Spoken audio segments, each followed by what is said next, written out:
ladies and gentlemen.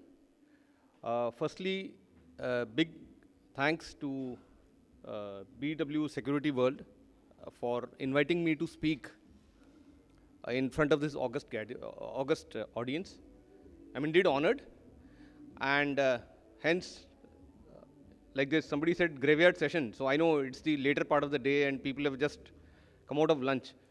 But the last session was really invigorating, and I think all of us, it's a topic which is of interest for all of us, and I think the panelists did a fantastic job of, bringing on a lot of facets, which a lot of us didn't know till now. So thank you for that. So coming to my topic today. So I'm sure all of you have, heard a lot about this and spoken a lot about this and read a lot about, data security. But what I'm going to speak today is not data security per se. Most of us here are physical security professionals. We've been speaking for a lot of time about the interface between physical security and cyber security. So I'm going to give a little slightly different perspective out of this because by virtue of where I work now, we hold a large repository of data, you're aware, as a telecom company as well as a data center company. So we are custodians of large data. And with the new laws, you're aware of the GDPR, then DPDP coming in and all, it has become all the more important to safeguard the data, not only from the customer, the reputational point of view, but also from the regulatory point of view. So this is a must now to do business, even do business in the market. So a lot of you have heard this thing, data is the new oil. Oil is getting passé now with the EVs coming in and people talking about sustainability, something which we never spoke. Can you hear me, please? Yeah. So something of which we never used to speak about 5 years back. Now you can see that people have started speaking about, getting sustainable and, world is moving away from oil. And data is the new oil. You know about so many companies, you keep hearing every day that, that company has been hacked, their data is in the domain, somebody is going for ransomware, things are happening. So,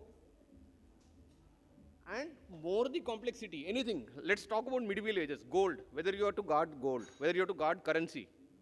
So for everything, anything which has got value, you need to guard it, you need to secure it. And something which is intangible as data, which is as complex as data. Because data has to be stored somewhere, data has to flow somewhere, data has to be used. It is not something we can lock up in a vault and keep it. It is used every day, it's all around us. Even now, this talk must be streamed somewhere, it is going on YouTube somewhere. So everything is data, everything is data. So if you realize that this is not a tangible asset which has to be guarded.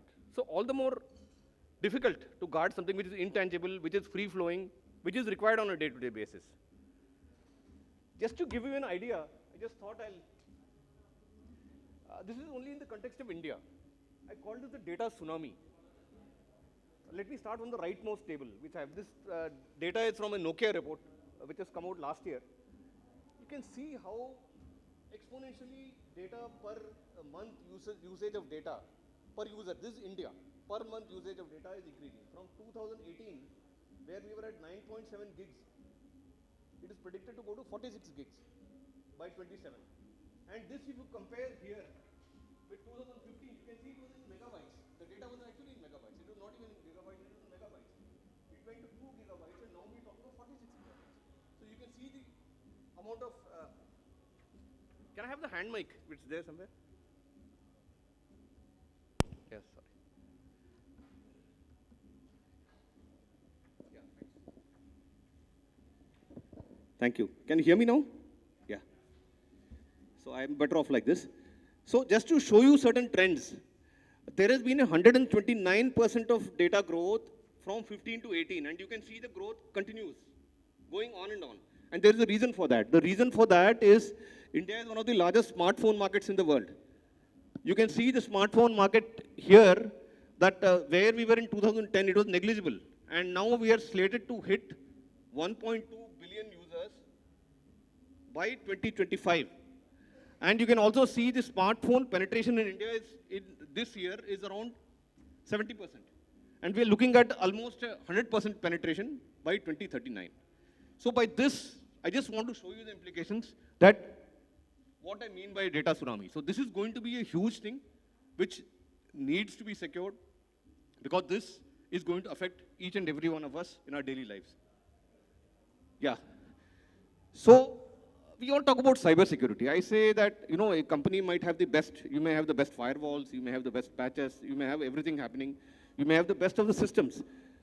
But for a perpetuator, the easiest thing, please always understand, it's always the cheapest and easiest to compromise human beings rather than compromise tech. It's very difficult to compromise tech and sustain it.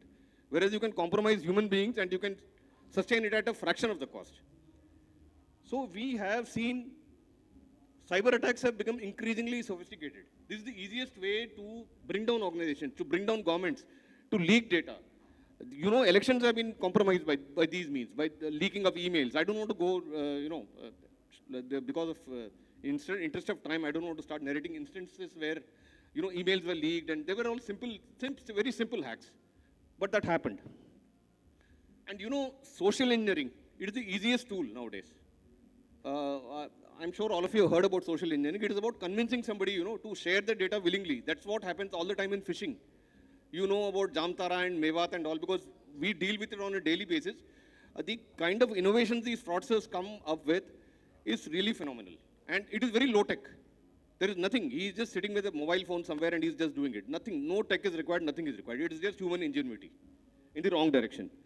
And in India, as of date, we are reporting at least one cyber crime every minute in India. And there are 10 which go unreported. I'm talking of only what is being reported. So how do you safeguard data? In my company, we have hyperscale data centers, we have switch centers, we have cable landing stations. So you can see the amount of data which is flowing in, flowing out, which is being stored, which is being used. It is really, really phenomenal. So this needs to be safeguarded physically. So this data doesn't just exist in the ether. It is held in physical servers. It is held in physical places. There are physical stations which guard this, where we have the data centers, we have the switch centers.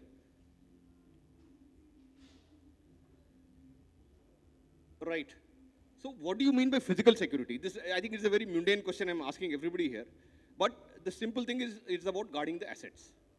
So assets could be people, it could be resources, it could be your facilities, and it also includes data. I just wanted to bring out this point that it also includes data. The assets also include data. So therefore, it is very much part of physical security. If somebody says data security is not part of physical security, it is very much part of it. It's part of your assets. Right. So what are the threats? Threats is not only unauthorized intrusion leading to data stealing, theft. It's very easy for a guy to intrude into your data center. They can do it by various means. It's not somebody enters forcefully. Somebody could do a simple thing as a tailgating. We all talk about tailgating in organization. Tailgating is a very, very important point which we tend to oversee. Somebody says, "मैं आज अपना card नहीं लाया हूँ." Somebody is standing just outside and waiting for you to come. And you know, in good faith, you swipe that guy in. You never know who he is. He's going inside, what he's going to do. So that is again social engineering. It is part of social engineering. So unauthorized intrusion, access, leading to data theft or stealing. They could completely bring down your whole system.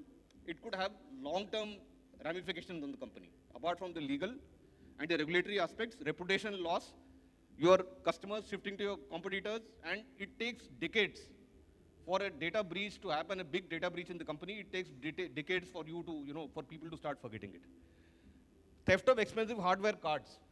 Now, as a telecom company, we face this all the time because each of these cards or hardware, they're very expensive stuff. So they may not be doing it only for data breach.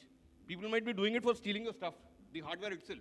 So they'll pick up your cards, they'll pick up your, various kinds of the radio units we have and all that. So those kind of things get stolen.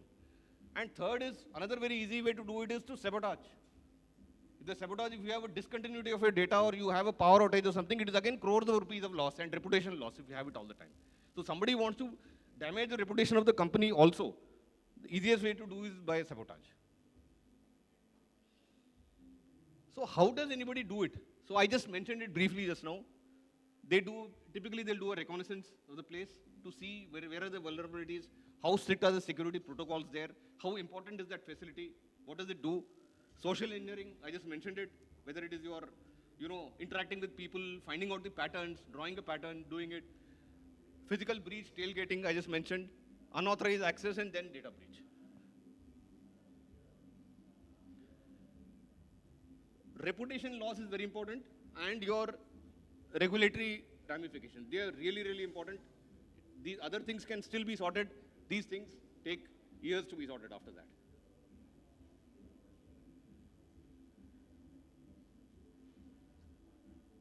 I'm sure all of you have heard of these 5 Ds. Deter, detect, deny, delay, defend. In interest of time, I will not go too much into detail.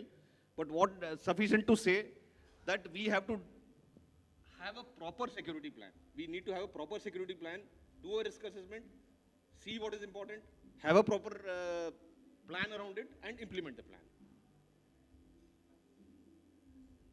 Right, so we have both active and passive measures. Goes without saying again that you have to have active and passive measures. Active measures are all, whether you use technology, you use man guarding, you use various techniques, you do penetration testing, there's so many ways of doing it.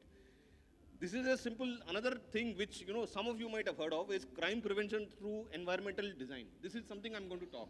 We do this I'm going to briefly cover this in the end of my talk because this is important. In our data center business, we have been typically doing this, all our new data centers which are coming up. We have definitely been following CPTED. It has been yielding results.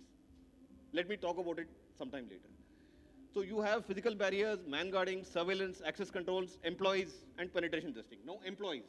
I am not going to cover the others, all know about it. What I mean by employees.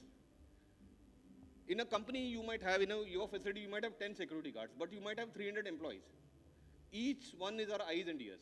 If everybody is aware, if everybody is able to see any non-conformity, if everybody is able to see some unpredictable thing happening within the premises, that is what CPTED is all about. I'll come to that. But sufficient to say that employees are our biggest assets. If they're able to call out, if they're able to see, if they're able to be aware, that is going to be our biggest guard against any kind of a cyber security breach. Whether it's physical guarding or whether it is cyber security breach.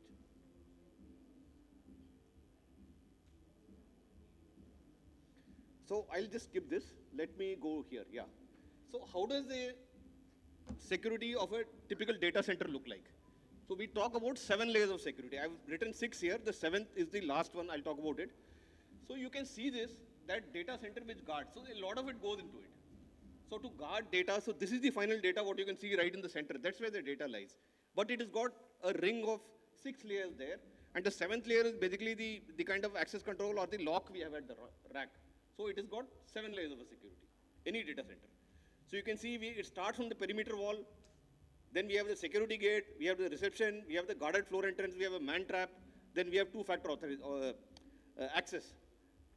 The aim of this 7 layers is that a person gets authenticated at least 3 times. If you see in this, a person will get authenticated at least 3 times before he reaches there. So that is what is very important.